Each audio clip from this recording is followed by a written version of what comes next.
Hey everybody, it's Liberal Gun Toter here. Here to give a quick video on how to eliminate the tip primers or how to minimize the tip primers in your Lee Loadmaster press. By the way, I'm gonna try to start doing more videos for you guys. I've gotten very familiar with this press over the years, and it's a great press. There's no denying it. For the amount of money, I think I paid around 200 bucks for this press, $250 for this press, and it's every bit as good as any other press that I've seen out there. So don't believe the hype. Save your money, get you a Loadmaster, and hopefully my videos can guide you through how to get this press to work properly for you every single time. Just give you a quick background. I load 300 blackout on this press.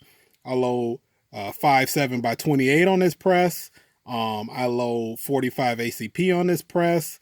I load 357 SIG on this press, 9mm on this press, 10mm on this press, a few other calibers too, but just to give you a general background on my type of reloading here. All right, tip primers. That seems to be the common theme. I hear a lot of people fuss about it on this press, so I'm going to tell you how to eliminate it.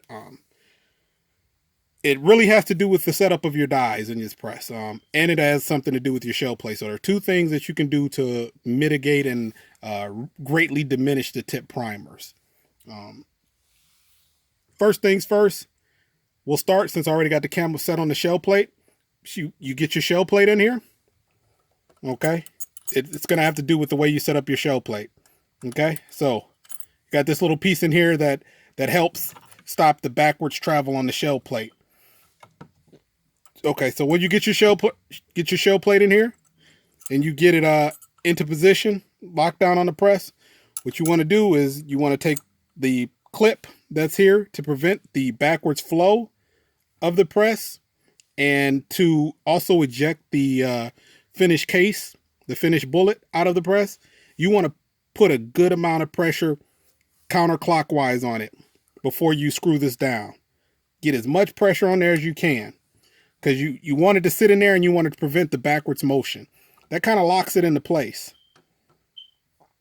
And then you screw it down. So see my fingers pushing back counterclockwise, and then you get a good, you don't have to tighten it super tight, but you do want it down. You just want a little bit against it, and then you let it go.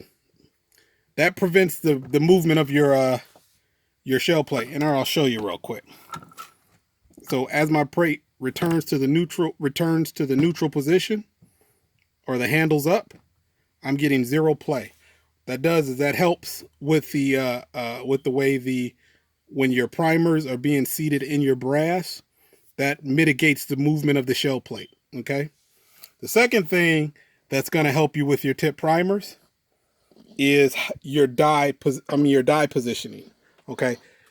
No matter the caliber, when it's pistol related, you always want to have your first die be the decapping die, just decapping only. So all you want to do is knock out the primer. Your next die should be your resizing die without the decapping pin. There's a good reason for that, and I learned that over my years of reloading. No matter the pistol setup, that's how it should always be when you're doing it, okay? And I'm going to show you why. Every shell plate with the bullet has a little bit of play in it. Okay, this is a 9mm shell plate, just to give you an example.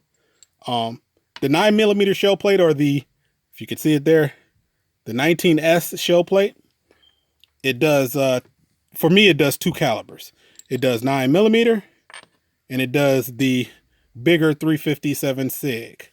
Now you can see with the 357 SIG round in there, it's got a little wiggle to it. It's not too bad. 9mm got a lot more wiggle to it. Okay. So what happens is most of my tip primers come on my 9mm round. They happen every once in a while on the other calibers when I don't set up my dies correctly, but I rarely have it anymore because now my dies are set up correctly. It still happens occasionally, but I'd say maybe 1 out of 200 rounds it happens. Okay. So back to what I was talking about. What happens is when you have the resizing die in station 2, when your primer, it helps stabilize the case for your primer. Okay. So what that resizing die does is it locks onto the case, it holds into that position, and then the primer's pushed up into there, into the bottom of the case, into the primer pocket. Same thing with every other pistol caliber. So when you go up, that brass is now going into the die. It's locked into the die. As you can see, the handle's being pressed, and then once the die has a good lock on the case, then the primer is being pushed up into the primer pocket. That helps stabilize the brass so that when the primer is being pushed up in there, it doesn't tip. Okay. What was happening when I had my die set up in different positions, I know most guys right out the gate, they're anxious to get their press rolling. They have the decapping and resizing die in station 1. Maybe they have an expander die in station 2, and they're going to get tons of tip primers, especially if the caliber, like I showed you here, you got the 2 calibers. If the one that's smaller, it's got a lot of wiggle, you're going to see a ton of tip primers. That's how you're going to alleviate your tip primers on your press. If you guys have any questions, drop it down below. I'll try to help you out as much as I can, and get you guys squared away with these presses. If you got any questions caliber specific that I talked about, hit me up. I'll be more than willing to help you out as much as I can. If you guys have any more questions, like I said, drop them below. Liberal Gun Toters out.